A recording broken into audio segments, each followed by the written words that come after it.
Hey guys, hope everything's going well. You guys know the drill. Smash the like button, subscribe if you haven't, and comment down below. A few things. I have an Instagram account now. I know some people wanted to message me there. You can at AIH underscore sports, TikTok, AIH underscore sports. Another thing, I'm not going to be doing as much videos probably this week. Just have a lot going on, and some family is going to be coming over, so I won't have that much time to focus on these videos. Now, I wanted to revisit the topic of shill bidding, and I got some interesting comments earlier this week.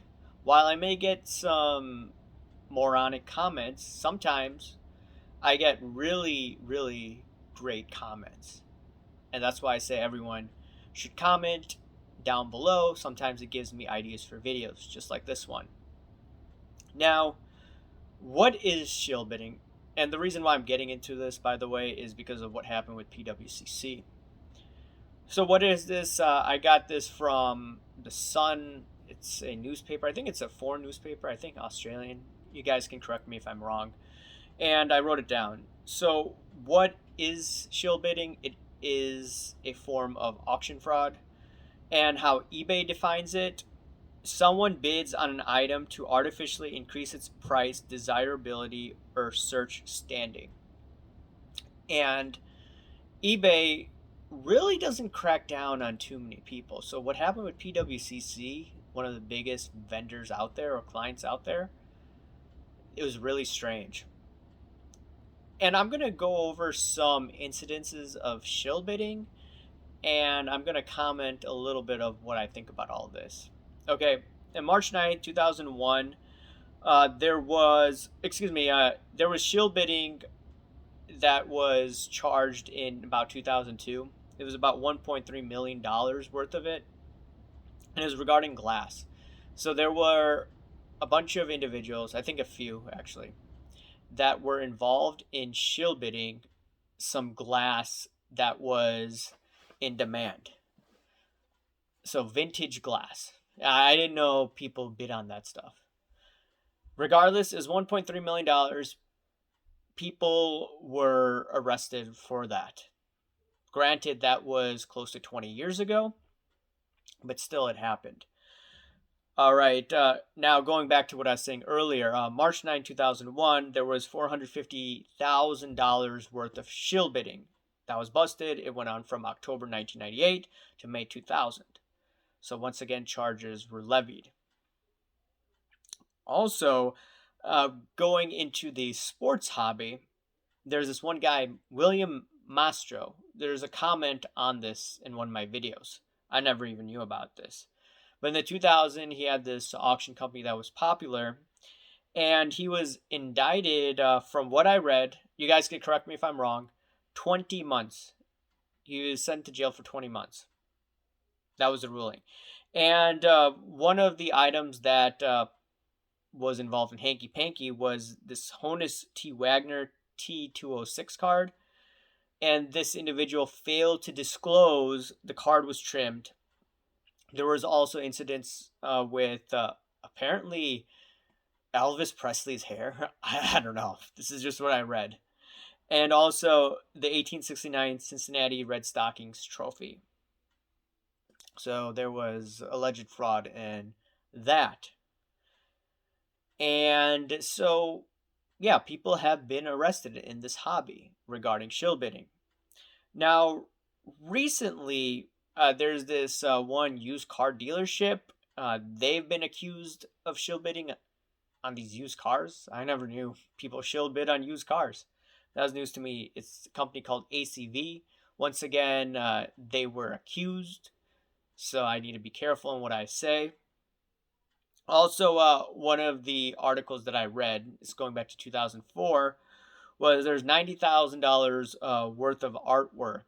There were individuals in New York that were accused of shill bidding in terms of, yeah, like I said, artwork. And at the time, Elliot Spitzer, I believe he was the Attorney General of New York. He became governor, funny story, of New York.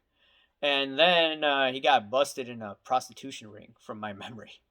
But throwing that aside, he busted people for $90,000 just for shill bidding. So now let's go to PWCC. PWCC is a company that has what, $200 million worth of sales in eBay? Someone correct me if I'm wrong. That's a huge chunk of change. And people went to jail. I'm looking at the history for $1.3 million worth of items of glass, vintage glass. $450,000 for shill bidding in 2001. Someone was accused of. William Mastro, he went to jail for allegedly trimming these cards, or allegedly trimming this Honus Wagner card. Now, PWCC has a lot of accusations under its belt, even under an FBI investigation. And allegedly, there have been some text messages showing the CEO was engaged in shill bidding. Once again, I cannot prove that. So, once again, I'm being very careful in what I'm saying from a legal perspective. I'm just looking at all of this. And if these accusations are true on what PWCC is doing, then my question is, why isn't the FBI or Attorney Generals coming down hard on PWCC? That's the question that I'm really concerned about. The FBI opened up an inquiry based on this one individual. I think his name was Gary Moser. He was accused of hanky panky, buying these cards in PWCC, allegedly altering them, sending them to PSA, then sending them to PWCC for auction. Okay, this is what he's accused of. I don't believe he went to jail. You guys can correct me if I'm wrong. So we have a lot of people that are being accused of hanky panky, probably goes in the millions of dollars. And nothing has happened to them in a legal perspective. Not legal perspective, but from a criminal perspective. These guys from PWCC, no one has gone to jail. What's the difference between now versus the past, where it's peanuts compared to what's going on today? Even if you adjust it for inflation, it's ridiculous that if there is alleged fraud going on PWCC or some of the other auction companies, why haven't people gone to jail? Why did they put people in jail back in the day versus today? They're really doing nothing. Is it that the U.S. government gets a lot of money from collectibles today? Does the FBI focus on other issues today? If you remember 4 or 5 years ago, the FBI was heavily involved with this Russia thing. And I'm not sure what they're doing right now, going against domestic terrorists. I don't know. What is the FBI doing? I'm not sure, to be completely honest. Anyways, I wanted to hear what you guys have to say in all this. I just did a little bit of research. I'm sure there have been other individuals in this hobby that were engaged in shill bidding and hanky panky and that have gone to jail. This is just a few. There is other fraud that has gone on in the sports card industry. I'm going to talk about that in future videos. But I am curious to what you guys have to say about this. Anyways, guys, smash the like button, subscribe if you haven't, and comment down below, guys. Thanks. Bye.